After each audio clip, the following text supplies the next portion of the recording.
Good morning, everyone. Thanks be to God for this opportunity. We're gathered virtually and physically to worship the Lord. Let us come now to the Lord in prayer. Almighty God, we submit to your sovereign will.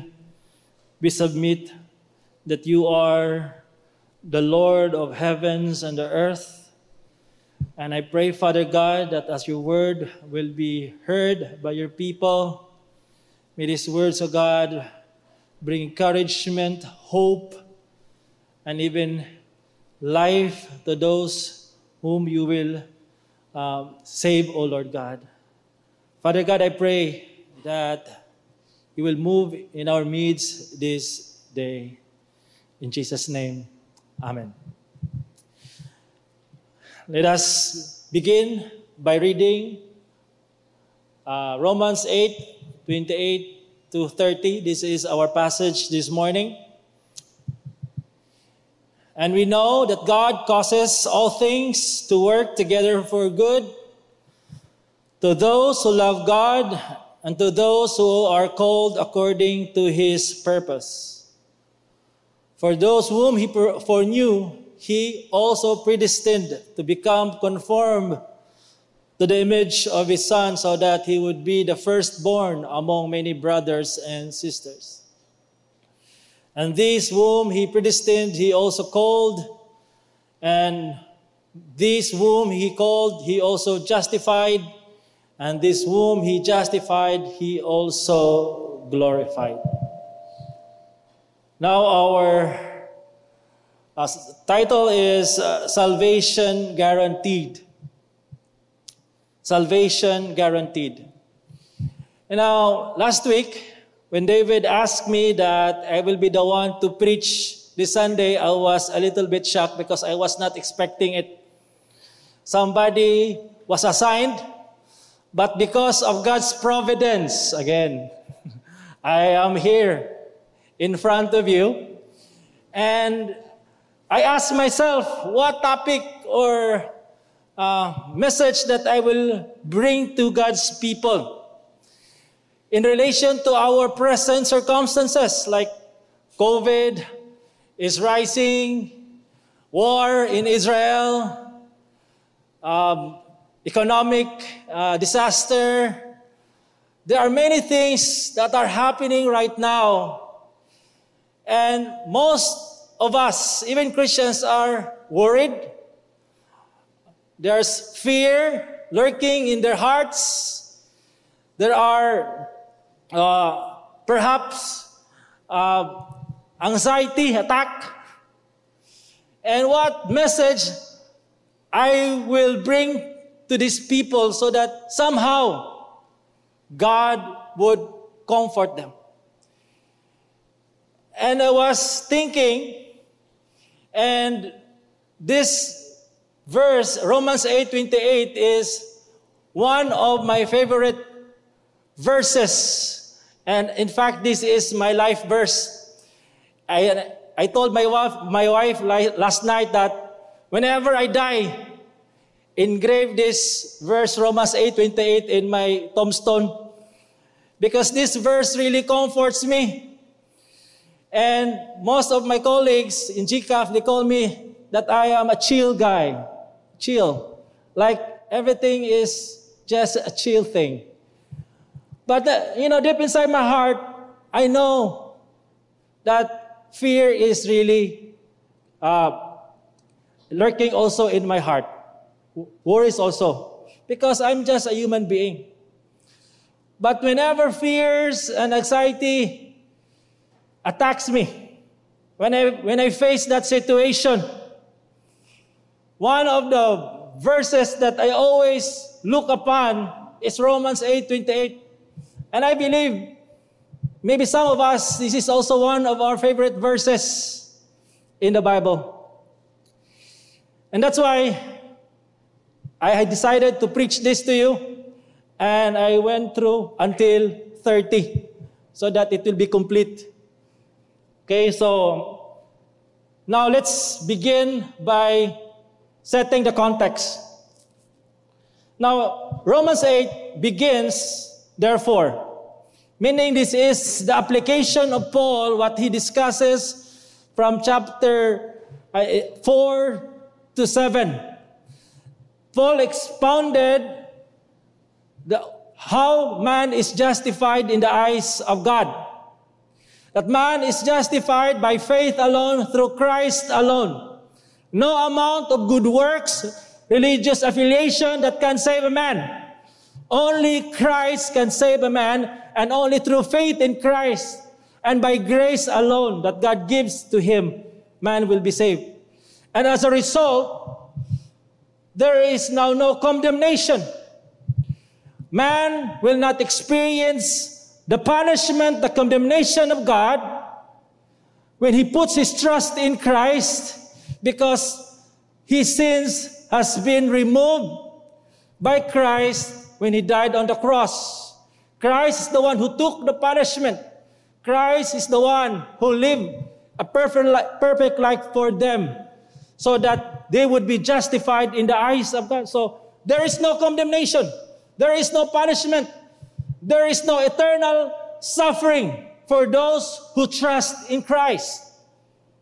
There's no condemnation. And those who trusted in Christ is also dwelt by the Spirit, the Holy Spirit, proving that they are children of God. What a wonderful promise. And this is exactly what we experience when we trust in Christ. We are dwelt by the Spirit, and the Holy Spirit is the one who confirms our salvation. However, in verse 18, Paul says, I consider that sufferings on this present time.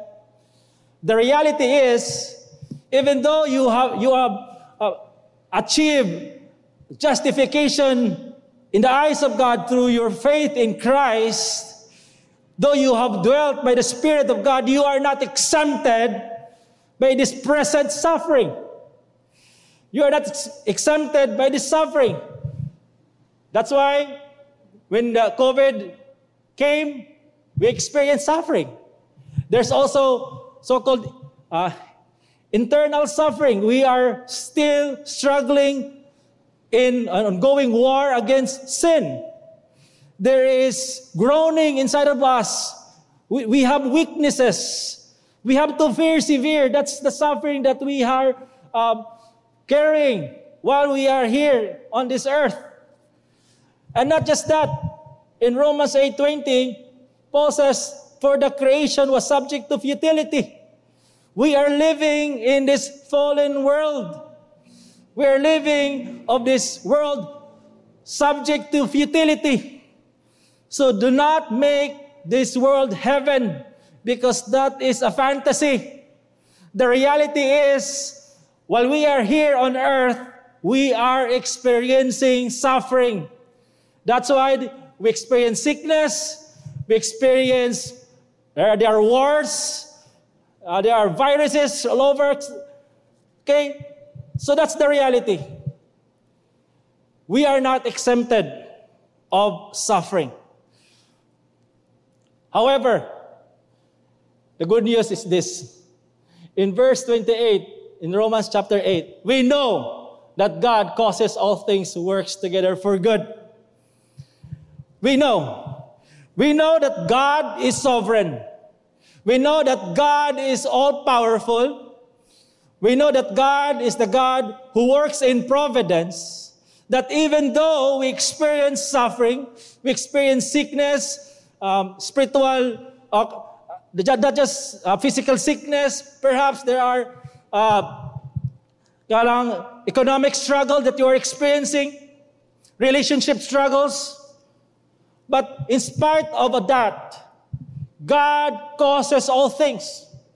Meaning, God is sovereign, that even though these sufferings that you are experiencing, He can turn it for your good. It will make you grow more like Christ. This is not wasted in your life. Every tears that you are dropping when you cry, it is for your good. It will build you up. It will build you up. It will not be wasted. We know all things. Now, when we say all things, God is sovereign in all things.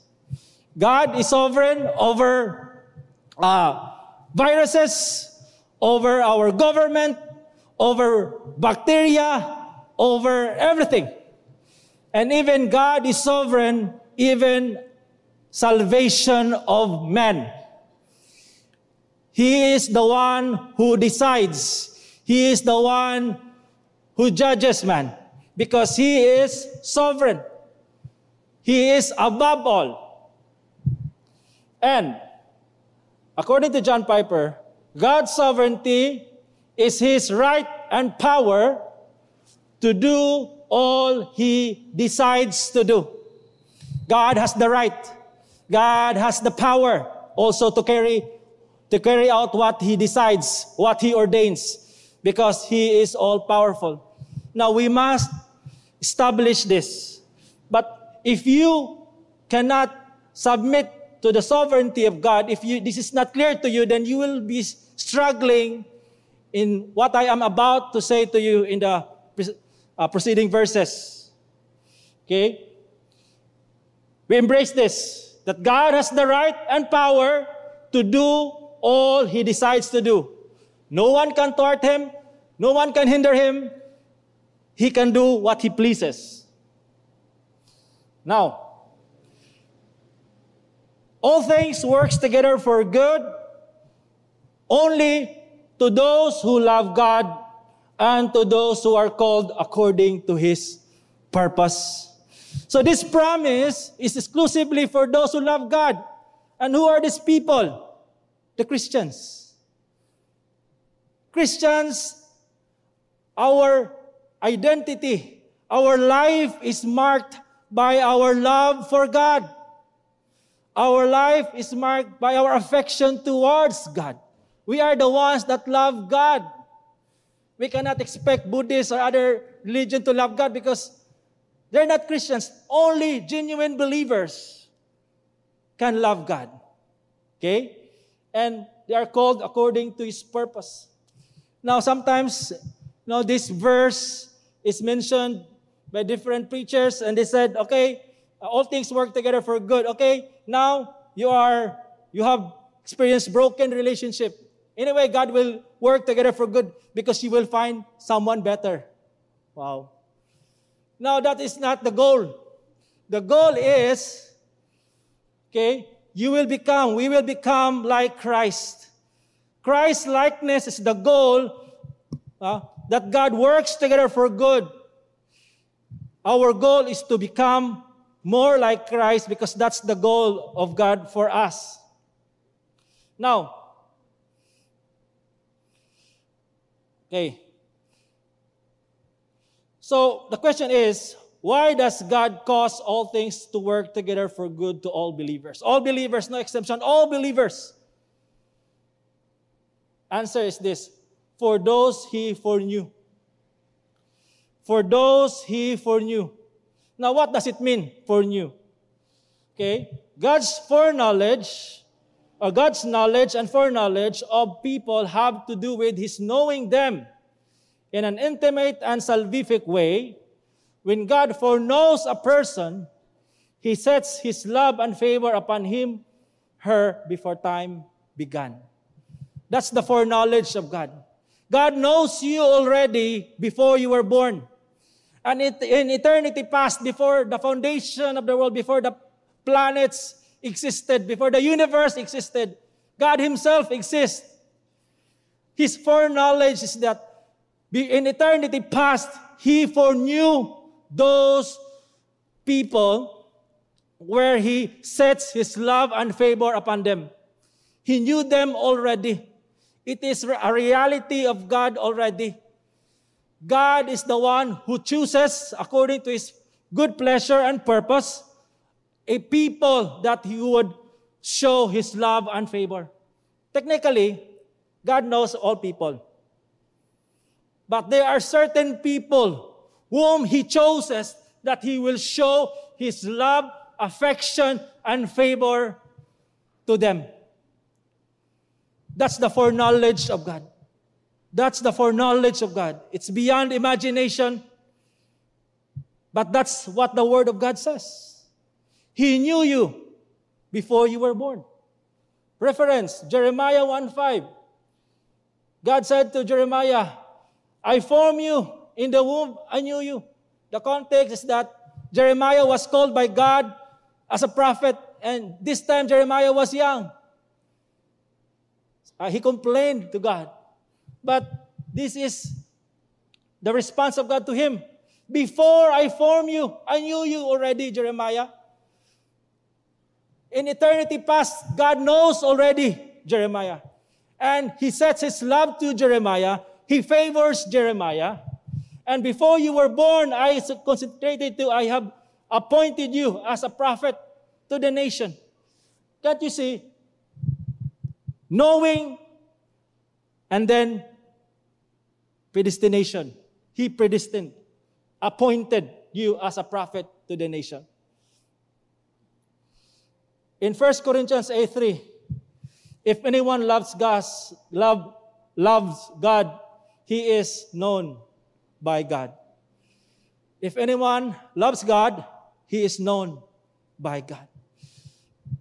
Now, those who love God, we do not love God out of accident or maybe terrible times that happened to us and then, boom, I need God, I love Him. He is the one who can help me. You love God. And the very reason that you love God is because God loved you first. The very reason why you have affection towards God, because He sets His affection to you first. The reason why you know God, because God knows you first. He has that foreknowledge in eternity past. And then, the next, in verse 29b, He also predestined to become conformed to the image of His Son, so that He would be the firstborn among many brothers and sisters. Okay? God knows us, those people whom He will show His favor and love towards them. And then, He predestined them. God sets their destiny. And then, the destiny is that to become conformed in the image of His Son. And this is the answer of the good that we have discussed in previous verse 20, for the good. And this is the ultimate good. What is the ultimate good? Having wealth, having good health, having good relationship. The ultimate good that can happen to a person is that he will be conformed in the image of Jesus Christ. That's the ultimate good.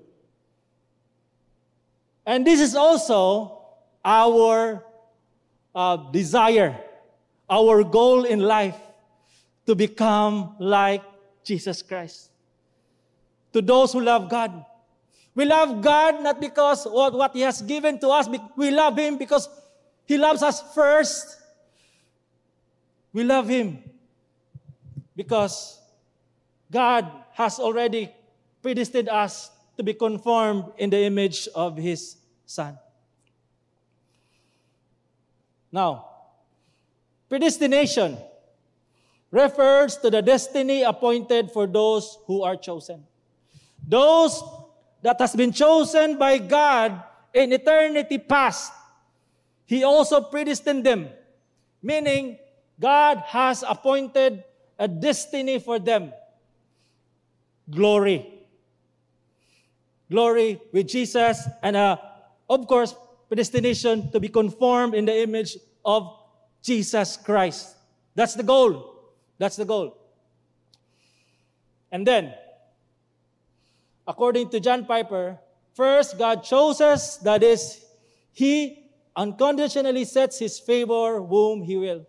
Now, the basis of God's choosing, not because God foresees in the future, that in the future you will believe in God, in the future that you will surrender your life to Christ, you will decide to follow Christ, and because He sees in the future that you do that, then He will choose you.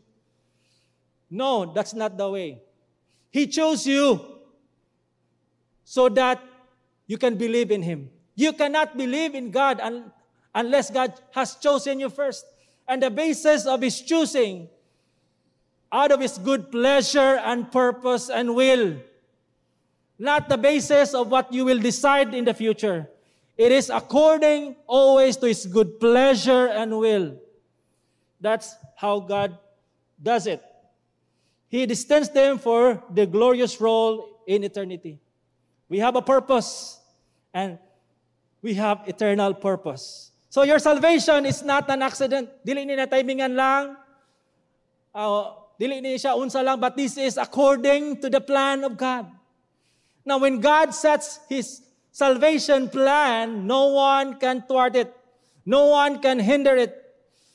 It is always be done His way, not our way. His way. Now, in Ephesians 1:11, in Him, Jesus, we have obtained an inheritance. Imagine that. The moment you trusted Christ and surrender your life to Him, submit to His Lordship, you have obtained an inheritance. So eternal life is not just in the future. You have received eternal life the moment you submit to Christ. Obtained an inheritance. Having been predestined according to the purpose of Him who works, again, all things in accordance with the plan of His will. Accordance with the plan of His will. So this is the God that we serve. The God who is sovereign. The God who is so powerful. Now, God foreknew those people whom He will show His love and favor. And then He predestined them to become conformed in the image of Christ Jesus. And then another step. He also called them. This is amazing. He called them. Now, what does it mean to be called by God? What does it mean? Now, there are two kinds of calling. External. Ang buot pasabot ang external, it can be resisted. In Mark 16:15, He said to them, Jesus Christ said this to His disciples, "Go to all the world and preach the gospel to every creature."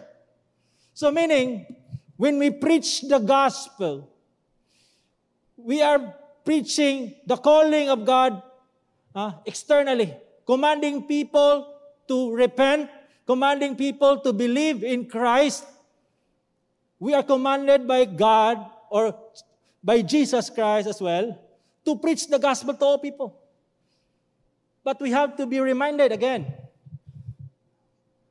that the people that you are preaching the gospel, this is their condition. They're dead in their sins. And this is our condition before we believe in Christ. We are dead in our offenses and sin. These people are spiritual corpses. Okay? I remember Ezekiel, now in the Old Testament, was commanded by God to preach His word. And then in the vision, Ezekiel saw the valley of dry bones. He was resisting to preach because his audience were dead people, corpses, bones. And then God said, just preach my word. Then when He started to preach, those corpses became alive. And then I understood that is a picture of God, how God saves people. God is the one. That's why when we preach His word, the gospel, it will accomplish its purpose. Because those whom God has chosen in eternity past will surely believe, will surely come to Christ.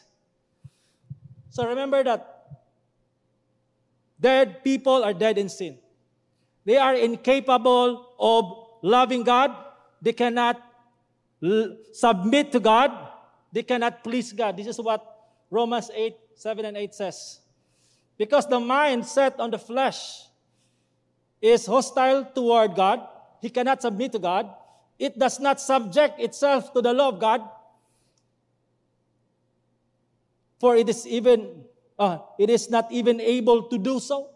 They have no capacity to submit, to surrender their life to God, even to abide in God. They don't have even the ability to do so. And again, and those who are in the flesh cannot please God. These are people who are dead in sin. And that's our condition before we were saved. And therefore, we need the grace of God. Because only God can save these people. Only God can accomplish this one. Because only God can make dead people alive. Only God can break the bondage of sin. So what about free will? These people has free will. They are free to do what they desire. They're free to do according to their nature. And their nature is always sinning, loving themselves. They're free to do their desire of sin. They're free. But in terms of loving God, pleasing God, submitting to God, they're in bondage. They cannot do that. That's why they cannot believe until God works in their life. I will prove you. Okay, later. So these people, okay, who are dead in sin, we must understand as we preach the gospel, okay, all of us also live among them, at one time gratifying the cravings of our flesh, following its desires and thoughts. Like the rest, we were by nature deserving wrath. Deserving wrath. That's the only thing that we deserve, wrath. Because we are dead in sin. People are dead in sin. People deserve the wrath of God, the justice of God, the punishment of God. And everything else that you experience, good things in life, are the product of God's grace. But when it comes to you deserve it, we deserve it, we deserve nothing but the wrath of God because of our sinfulness. But again, there is effectual calling. Kani siya is irresistible. Dili siya mabalibaran.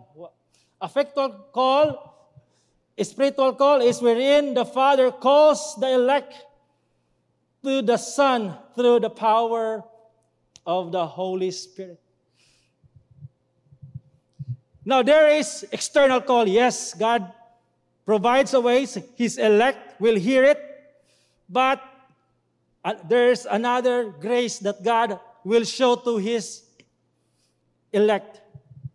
He effectually calls them. He gives them grace that their unwilling heart, God will make them willing. God will break the bondage of sin. God will set them free in the imprisonment of sin. Effectual calling. John 6:65. Jesus Christ says this. He was saying, for this reason I have told you. Again, no one. Why? No one can come to me. Because everyone is dead in sin, enslaved by sin. And as a result, they cannot come to Christ unless it has been granted to him from the Father. Unless the Father works in his life, unless God intervenes in his life, unless God grants spiritual life, he cannot come to Christ. So, the sovereign one, the one who saves, is not you. Your salvation is not in your hands.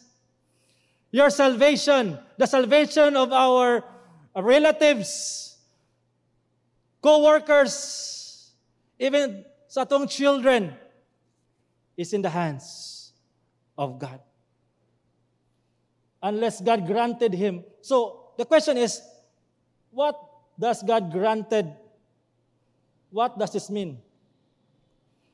Ephesians 2, verse 4 and 5. But God, being rich in mercy, because of His great love, with which He loved us even when we were dead, we are not capable, we are hardened, we are enslaved by sin, in our trespasses. The amazing grace again, God made us alive together with Christ. What amazing grace. That's why, makaingin yung bitaw ko nga, salvation is the work of miracle of God. If you want a miracle, and if you are a Christian, go to the mirror. You are a work of miracle. Because deep inside you, you cannot submit to Christ. You cannot love Christ. You cannot surrender your life to Christ unless God made you alive. Thomas Goodwin, God works with power and can make the unwilling willing. If He undertake the conversion of a soul, it will be converted. Which means God will not, kanabitong, dili na siya mag-agad sa permission sa tao to save the person. God is not waiting that you will give your heart to Christ and then God will save you. God will give you a new heart first so that you can give your heart to Christ. Because the new heart is the one who submits to Christ, the one who longs for Christ, the one who loves Christ, can make the unwilling willing. Okay? If He undertake the conversion of the soul, it will be converted. 100% sure, walay pakyas, it will be saved. He will be saved. All the pious workings of our heart towards God are fruit and consequences of the powerful working of His grace in us. Faith, repentance, good works are all product of the regenerating work of God in us. He imparts spiritual life to us. As a result, we put our trust in Christ, we submit to Christ, we repent from our sin because we are made alive by God. So salvation is guaranteed. You are always be saved if God works in your heart. Okay, now, questions, no? To clarify this. Why does one person believe the gospel and another does not? Question, why do you believe the gospel and your friends did not believe the gospel? The same message you heard, the same wonderful news, but you believe, others do not believe. What is the main reason? Is it because one is smarter and has better reasoning and capabilities? Maybe because perhaps you are smarter than they. Okay? Maybe you know how to reason. Or you possess some other characteristic that allows him to realize the importance of the gospel. Now, even theologians believe that a child can understand the gospel. But why? There are people, even though the gospel is the good news of all good news, the gospel is so wonderful, it's so amazing, but why people reject it? Why? Or because God does something unique in the lives of those whom He saves. Okay, case study ta. kaya natay kay study. So si Paul, naadya siya sa Macedonia ani nga time. Okay, and he preached the gospel there. One who heard. So there are people, he was preaching the gospel, he was preaching the external calling. Okay, na external calling ini, the gospel of Jesus Christ. Okay, and one who heard was a woman named Lydia from the city of Thyatira. Okay, a seller of purple goods, was a worshiper of God, but during this time she was not a true worshiper.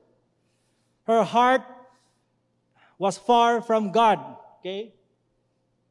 And notice this, the amazing grace again. The Lord opened her heart. The Lord changes her heart. The closed heart against God, the hard heart, God breaks it. God broke it and He opened it to respond to the gospel. This is regenerating work of God. God opened the heart of Lydia to pay attention to what was said by Paul, and then she was baptized. She believed, but she cannot believe unless God opened her heart. So again, why do you believe in Jesus? You believe in Jesus because God opened your heart. God imparts spiritual life in you. Why? If we follow the sequence, God opened the heart of Lydia because first and foremost, Lydia was foreknown by God in eternity past. Lydia was predestined by God to conform in the image of Christ. As a result, God called Lydia externally and internally, imparting her spiritual life. And then she believed and she baptized. She was baptized. All this are all the working of God. Salvation is 100% guaranteed. So, now I understood this. Grace is free and merited favor of God. Free and merited favor, meaning it's God who does it. It is God who works. It is God who gives this to us. He favors us. That's why this causes us to worship Him all the more, to glorify Him all the more, and then it will crush your pride. The pride that says, I choose God. The pride that says, independent of God, it will crush you. Your pride. Why? Because you are saved not because of what you do, but what God has done in your life. That's why in Acts 3:16, by faith in the name of Jesus, talking to the man was healed by Peter and Paul. Okay, this man whom you see, or Peter and John, whom you see, was made strong. It is Jesus' name and the faith that comes through Him. So the faith, the means that justifies you in the eyes of God, that saves you, comes from Jesus Christ again. Walay imo igsoon. So the origin of the faith, the saving faith, is not you. The origin of the faith, it's God. When He makes your spirit alive. And this whom He called, He also justified. Romans 5:1, therefore, having been justified by faith, we have peace with God through our Lord Jesus Christ. So when we exercise faith, trusting Christ, resting upon His work on the cross, okay, trusting upon His obedience, the perfect work of righteousness that Christ did while He was on earth, the perfect obedience, His perfect righteousness, we trust on that. We are justified, and This is what justification means. The righteousness of Christ credited to us when we believe. So all the righteousness of Christ, the perfect righteousness, because we cannot be accepted by God unless we are righteous. And the only righteousness that God accepts is the righteousness of Christ. You have to have this. So therefore, when you trust Christ, when you rely upon Him, believing His death on the cross and His resurrection, that He is the Son of God, all His righteousness is credited to you. And all your sins, guilt, is transferred to Christ. That is justification.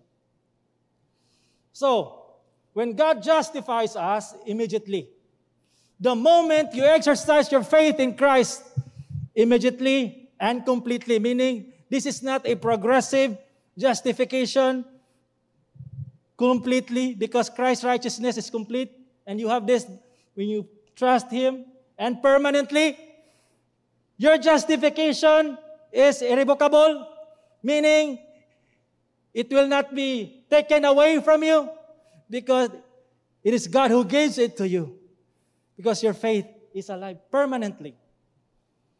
Now, we are justified. What is the result of it? Hebrews 12:14.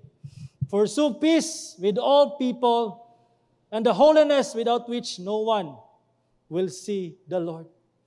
Those who have saving faith, those who have trusted Christ, relying upon Him, the result of that, the product, the fruit is a life of holiness, because without holiness, no one will see the Lord. And this is the formula. Again, what I learned. Faith, when you trust Christ, works and His death on the cross, you are justified. But your justification must produce works. Okay, must result works. Now, works, your good works, everything you do, your prayer, Bible study, will not contribute to your justification, will not contribute to your salvation. But without these works, according to the Bible, without works, your faith is dead. So there are people who are deceived. Okay? There are people who are living in a sinful lifestyle, living an immoral life, okay? Living in a homosexual life. And they claim that they are Christians. And then when they were rebuked, they responded, Christ did not say that homosexual is sin, only Paul. They wouldn't submit. They are deceived. They don't want to live a holy life. Do not be deceived. True faith should produce good works. Your salvation is real, complete in Christ, but the faith that you exercised must produce good works. And this, that Christ has justified, He also glorified. This is what we are longing for. For our citizenship is in heaven, from which we also eagerly wait for a Savior, the Lord Jesus Christ, who will transform our body of a humble state into conformity. Diba? Remember, we become like Christ with the body of His glory, by the exertion of the power that He has, even to subject all things to Himself. Amazing grace. Amazing grace of God. So when you trusted Christ, your salvation is guaranteed, and you should be looking forward in heaven. That's your destiny, because God has predestined you to be there, to be with Him, enjoying Him forever. So that's why Paul, when he experienced suffering, when he experienced tribulation in life, what matters is that he belongs to God. when the disciples of Christ was rejoicing that they cast out evil spirits, and then Christ said, you rejoice much more because your names are written in the book of life. What is the source of your joy? COVID karon, nigira sa Middle East, aman. Your joy is in God. Your joy is in Jesus. You are destined for heaven. Set your eyes, your heart upon this promise, because this is for you. For you, you believe in Christ. Philippians 1:6. I am confident of this very thing, that He who began a good work among you will complete it by the day of Jesus Christ. God will accomplish His purpose. God will finish what He started. God will surely accomplish His plan in your life. That's why those who believe in Christ, truly believe, those who are predestined for glory, their salvation is permanent, and they will persevere in life. They will persevere because the grace that caused them to persevere is God will provide them. Now, this is the summary. This is what the theologian says about this passage, the golden chain of salvation. That's why I entitled this Salvation Guaranteed. Because those who foreknown by God in eternity past that He will show His favor and love, select people. He predestined them to conform in the image of Son for glory, and He called them. He initiated their salvation. God is the one who saves them. God is the one who called them internally. And then God justifies them. God brought them to Christ. And then they exercise their faith in Christ. And then God is the one who will bring them to glory. This is our salvation. And if you have this hope, no COVID, unsa man ang turmoil will destroy you, because your hope is founded in the solid ground, God Himself. So whatever happens, remember, you are destined for glory in Jesus. So there are questions that I need to ask you. For those of you who are doubting, am I saved? Am I called? Am I predestined? Evaluation questions for assurance of salvation. Again, do you believe in the biblical Jesus? Do you believe the biblical Jesus, Jesus, the Son of God, who lived a perfect life, died on the cross to pay the penalty of your sin, died and is buried? Do you believe Him? And then, second question, do you love Him as He is? Do you love Him more than anything else that you have in life? Do you really love Him? Not because He gives you blessing, but as He is, do you really love Him? Another thing, do you desire to be like Him? Do you desire to be like Him? Do you submit to His will? And fourth, do you long to be with Him forever? Do you long to be with Him forever? Now, if your answer of this is yes, then you are the one that God has called and the one that God has predestined to glory. Now, salvation is 100% guaranteed. 100% guaranteed to all who truly believe, for they are God's chosen. That's why this verse really comforts me. That's why makachill ko. Although medyo struggle ko, but you know what? Akong composure ma-remain. Nagyapon ko sakto because my God is still in control. And I am chosen by God.